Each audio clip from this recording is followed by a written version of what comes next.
সেনাপ্রধান যেদিন বলেছিলেন যে বিডিআর হত্যাকাণ্ড তারা নিজেরাই ঘটিয়েছে, সেদিন হাসনাত সার্জিস সেনাপ্রধান তারা বিষয়টা আরো ক্লিয়ারলি হওয়ার জন্য সেনাপ্রধান সহ একটি রুমে মিটিং করেছিলেন।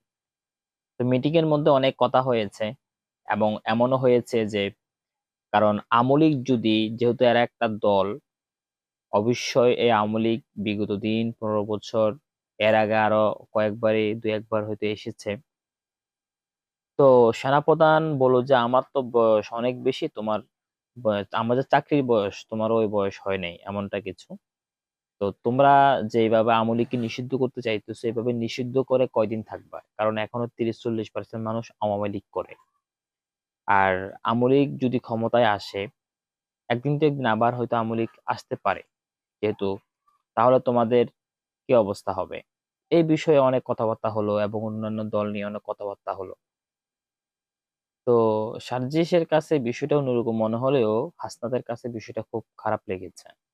হাসনাত মানে হাসনাত বিষয়টা এমন ভাবে বুঝেছে যে সেনাপ্রধান আমলিকে আবার পুনর্বাসন চায়। আসলে পুনর্বাসন বলতে এখানে কথা হচ্ছে যে আসলে না আসলে, আসলে কি ক্ষতি হবে, না আসলে কি ক্ষতি হবে। একটা জোয়ার যখন আসে তখন আপনি বেড়ি দিয়ে আর কতক্ষণ টিকিয়ে রাখবেন? যদি জোয়ারের পানি বেড়ির উপরে উঠে যায় তখন তো আর সবাইকেই মরতে হবে। তো এই বিষয়টা বোঝানোর জন্য একে অপরের সাথে কথা হয়, কথা মালিন্য হয়।